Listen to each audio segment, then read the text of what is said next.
পেয়েছে এবং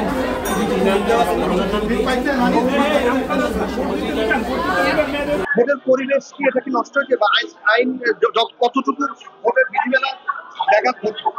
এখানে অবশ্যই ভোটের পরিবেশ নষ্ট হয়েছে। আমাদের ভোট 1 ঘন্টা ধরে স্থগিত আছে। সেখানে হচ্ছে আমাদের ছাত্রী হল, যেহেতু এখানে একটা পুরুষ মানুষ অবশ্যই প্রবেশ করতে পারবে না। এখন একটা পুরুষ মানুষ যখন প্রবেশ করে তখন আমাদের ছাত্রী হলের নিয়ম হচ্ছে ঘন্টা বাজিয়ে তারপরে প্রবেশ করতে হয়, যেন আমরা কেয়ারফুল হতে পারি যে একজন পুরুষ মানুষ আছে। কিন্তু এইখানে দেখা যাচ্ছে যে একজন ছাত্র দলের ভিপি প্রার্থী, তিনি বাংলা 48 একজন ভাই, সে অন্য হলের আউটসাইডার হয়ে আমাদের হলে প্রবেশ করেছেন এবং সেটাও কোনো ধরনের প্রোটেকশন, ঘন্টা বা কোনো কিছু ছাড়া। সেখানে মেয়েরা লাইনে দাঁড়িয়েছিল, প্রত্যেকটি মেয়ে এখানে কমপ্লেন করেছে যে তার আসলে প্রাইভেসি হার্ম হচ্ছে। তার সঙ্গে আরো 7-8 জন ছেলে একসাথে ধাই করে চলে যায় 2 তলায়। এই জিনিসটাকে আমরা একটা সেফটি ব্রিজ হিসেবে দেখছি। ভোট কারচুপিরও যদি অভিযোগ এসে থাকে, আমরা মনে করি ওই জিনিসটা সবার আগে মেয়ে প্রার্থীদের জানানো উচিত ছিল।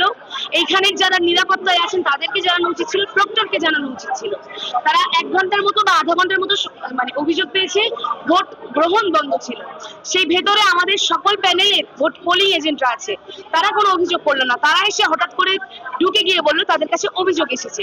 এই পুরো জিনিসটাই আমরা দেখছি স্বচ্ছতা একটা মানে খুব বাজে রকমের কি বলে ডিসক্রিপেন্সি আমরা দেখতে পাচ্ছি। এখানে অভিযোগ যেহেতু এসেছে, হয়তো কারচুপির দিকেও থাকতে পারে। এই সবকিছু মিলে আমরা চাই প্রশাসন 2 ক্ষেত্রে 2 প্যানেলের জন্যই যেন একটা কঠোর সিদ্ধান্ত নেয়। প্রশাসন কি পক্ষপাতমূলক মনে হচ্ছে?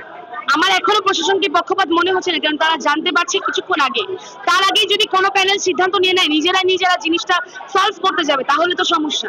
ভোটের পরিবেশ আমরা দেখেছি গত নির্বাচনের আগে থেকেই আসলে ভোটের পরিবেশ আমরা দেখতে পাচ্ছি অনেকটুকু বিঘ্নিত হচ্ছিল।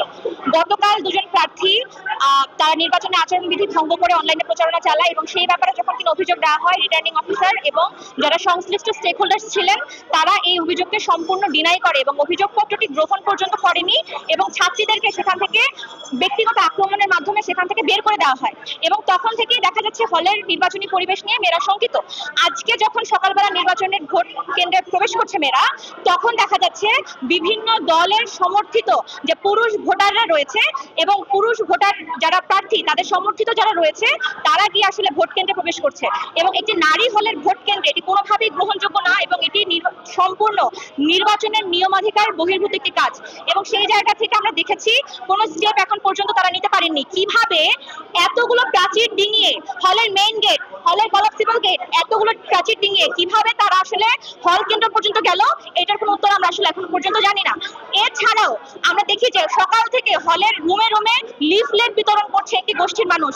সেই লিফলেটে কি লেখা? সেই লিফলেটে লেখা আছে বিভিন্ন প্রার্থীর নাম এবং তাদেরকে ভোট প্রদান বিষয়, এবং সেটার ব্যাপারে আমাদের ছবি থাকা সত্ত্বেও, আমাদের যথেষ্ট প্রমাণ থাকা সত্ত্বেও তার বিরুদ্ধে প্রশাসন নাকি কিছুই জানেন না এবং তারা কোনো স্টেপ এখন পর্যন্ত নেননি। কোন পরিষদে?